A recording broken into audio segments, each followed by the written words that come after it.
Radha Vallabh Shri Harivansh, Hare Krishna, Radhe Radhe to all the devotees. तो बरसाना से निकलते वक्त ये मंदिर दिखी जो बहुत ही खूबसूरत थी, तो सोचा आप लोगों को भी दर्शन करा दूं। इसके बाद पहले ई रिक्शा और फिर बस पकड़ी। अब तक ऑलमोस्ट शाम के 6:30 बज चुके थे, तो मुझे समझ आ गया कि आज तो वृंदावन पहुंचते पहुंचते थोड़ा लेट ही हो जाएगा। तो इस समय बहुत सारे कारणों से मन उदास था। एक तो बरसाना से लौट रही थी, ऊपर से लेट भी हो गया था, तो अब वृंदावन पहुंच के भी आज कहीं और जगह नहीं जा पाऊंगी। बहुत टायर्ड भी लग रहा था और भूख भी लगी थी, तो बस फिर सोचा कि स्टे में जाने से पहले इस्कॉन चली जाती हूँ। अभी तक सबको पता है कि मेरे इस्कॉन जाने के पीछे का रीजन क्या है। डोंट वरी, इस्कॉन मेरे स्टे से बहुत पास में था और एकदम मार्जिन टाइम पे पहुंची थी, तो आज खिचड़ी लाने से पहले ठाकुर जी के दर्शन भी कर लिए थे। फिर फ्रेश होके मैंने खिचड़ी प्रसाद पाया और राधा वल्लभ जी के मंदिर की प्रसादी, जो मैं रोज थोड़ा थोड़ा करके पाती हूँ, वो भी पाया। फिर अगले दिन का प्लानिंग सॉर्ट आउट किया और डॉर्मेटोरी में मेरे पास वाले बेड की लड़की आज ही गोकुल जाके आई थी, तो उसने मुझे कैसे इजीली कम टाइम के अंदर गोकुल पहुंच सकते हैं इस विषय पे इन्फॉर्मेशन देके बड़ी हेल्प करी। इसके बाद नाम जाप संपूर्ण करके मैंने रेस्ट किया।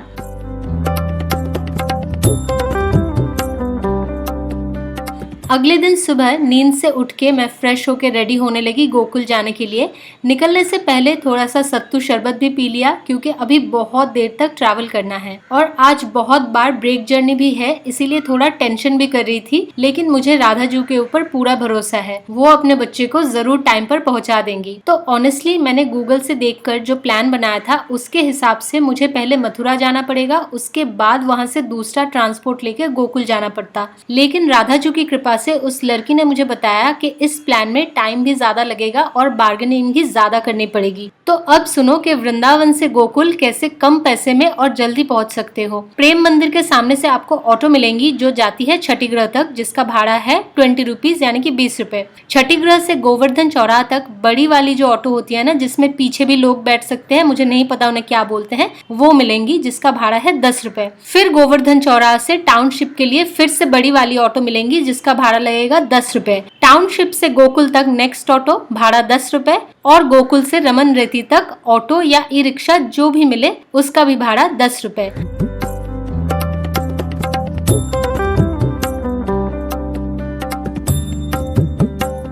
आई नो आप सोचेंगे कि टोटल 60 रुपए देके 5 बार ट्रांसपोर्ट चेंज करके जाने से तो अच्छा है कि 2 बार चेंज करके वृंदावन से मथुरा और मथुरा से गोकुल चले जाएं। जा सकते हो, कोई प्रॉब्लम नहीं है वैसे, बस टाइम थोड़ा सा ज्यादा लगेगा और आपकी बार्गेनिंग स्किल्स अच्छी अगर है तो कोई प्रॉब्लम नहीं, क्योंकि गोकुल की तरफ लोग कम जाते हैं तो ट्रांसपोर्ट का थोड़ा इशू तो है। तो अब आप सोच लेना कि क्या करना है। बाय द वे, रमन रेती के बारे में एक इम्पोर्टेंट बात आप सबको पहले ही बता दूं, यहाँ की रज यानी मिट्टी ब्रज से बाहर ले जाना मना है। अगर आप गलती से भी रमन रेती की रज ब्रज से बाहर ले गए तो अपराध बनता है, आपको फिर से ब्रज जाना ही पड़ेगा उस रज को वापस रखने के लिए। मैंने खुद इस रज को पैकेट में भर लिया था लाने के लिए, लेकिन राधा जी की कृपा से मुझे उसी वक्त इस बात का पता चल गया और मैंने वो पैकेट तुरंत खाली करके राधा जी से क्षमा मांग ली।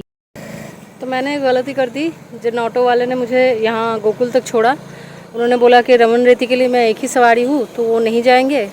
तो मेरी गलती ये हुई कि मुझे उन्हें ही बोलना चाहिए था कि 10-20 रुपये लेके आप ही चलो, क्योंकि अभी यहाँ पे कोई ऑटो ई रिक्शा कुछ नहीं मिल रहा है। तो मैं अभी एक ऑटो में उठ के मैंने पूछ लिया कि रमन रेती 10 है ना, उसने बोला 20। मैंने बोला छोड़ दो, इतने से के लिए आप 20 ले रहे हो, छोड़ दो।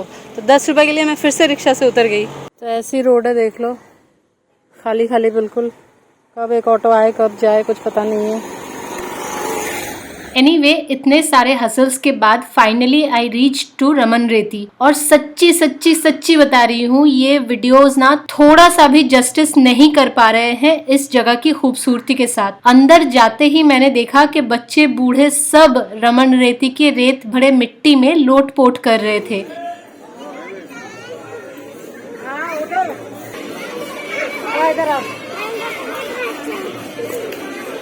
फिर वहां के मुख्य मंदिर की तरफ गई तो पहले ही गजराज महाराज जी के दर्शन हो गए।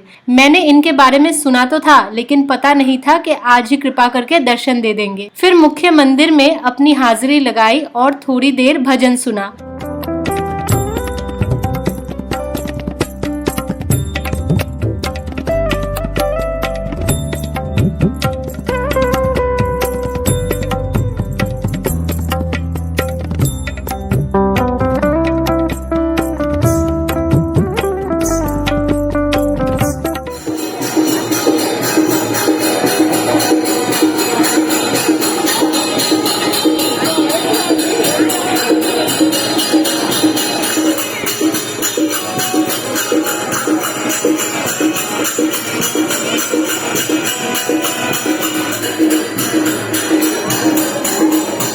यहाँ एक लड़की रेत से कुछ बना रही थी जो मुझ अधम को समझ ही नहीं आया। फिर मैंने उसी लड़की से पूछा कि मेरी रमन रेती में लोटपोट करने वाली वीडियो बना दोगी प्लीज। और मैंने राधा राधा और हरि बोल बोल के झट से लोटपोट कर लिया इस पवित्र भूमि में।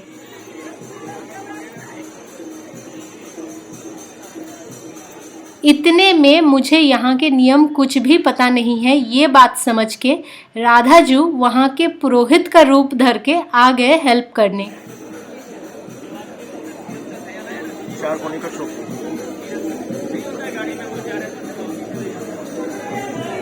ये बन गया प्लॉट खाली। प्लॉट, अच्छा। इसका गेट निकालेंगे, ये वाली उंगली से, ये वाला, ये वाले से 2 लाइन खींचिए पीछे।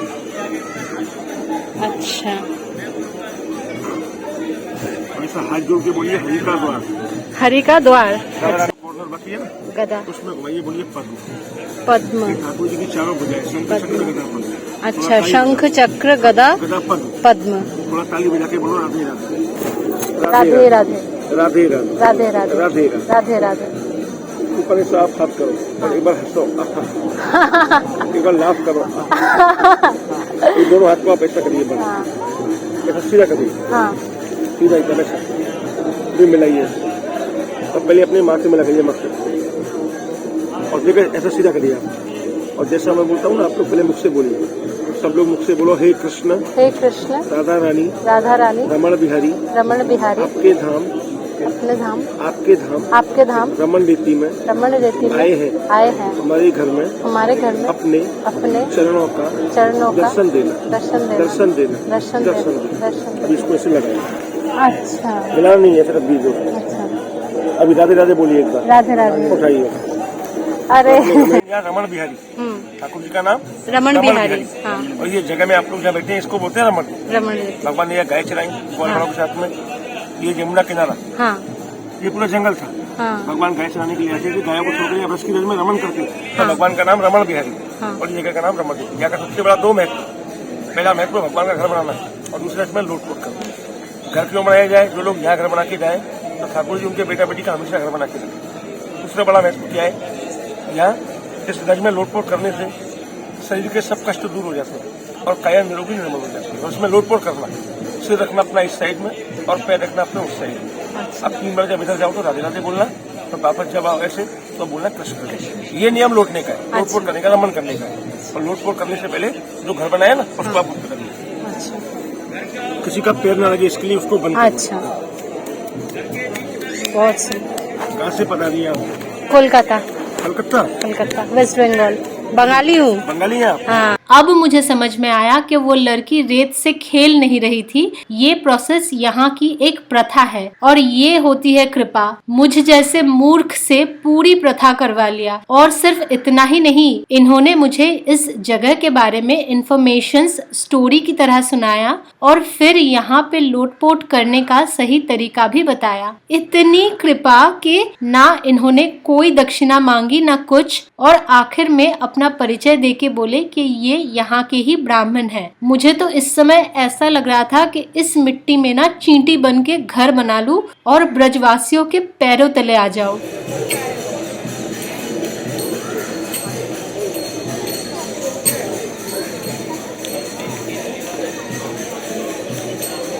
इस रेत में बार बार लोटपोट करके भी मन ही नहीं भर रहा था। कैसी अजीब बात है ना। वैसे तो थोड़ी सी मिट्टी हमारे कपड़े पे लग जाए तो हम साफ करने के लिए चिंतित हो जाते हैं, और यहाँ की मिट्टी यानी रज कपड़ों पे आसानी से लगती नहीं है और थोड़ा सा अच्छे से झाड़ने से ही निकल जाती है। तो यहाँ लोग इसीलिए चिंतित थे और बार बार इस मिट्टी में लोटपोट करके यही कोशिश कर रहे थे कि थोड़ी सी तो रज अपने शरीर में और कपड़े पे लगा ले।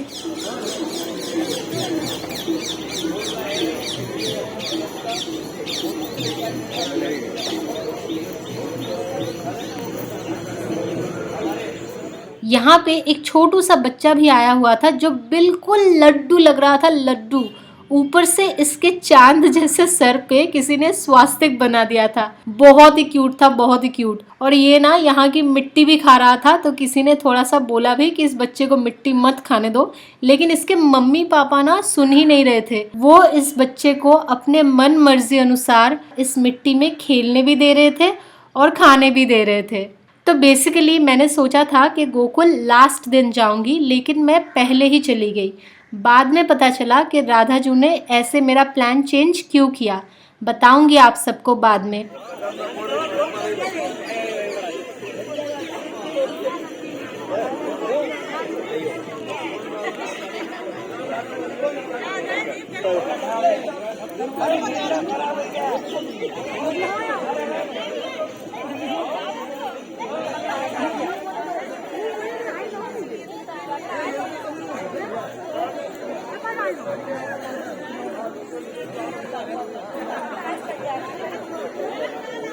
तो राधा रानी की कृपा से प्लान थोड़ा चेंज हो गया है, लेकिन जो भी हुआ है सही हो रहा है। तो जैसा मैंने बोला था कि मैं बढ़ई फिर से ट्राई करूंगी ब्रज में, तो एक शॉप से मैंने बढ़ई के लिए पूछा तो भैया ने बढ़ई का बिल्कुल ही चुड़मुड़ बना दिया था।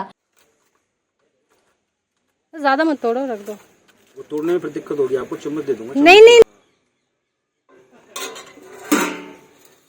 इसको बोलते हैं काशी फल। अच्छा, I mean, इतना तोड़ के अगर घोल बना के ही पीना है तो आप इसे पूड़ी की तरह बनाते ही क्यों हो?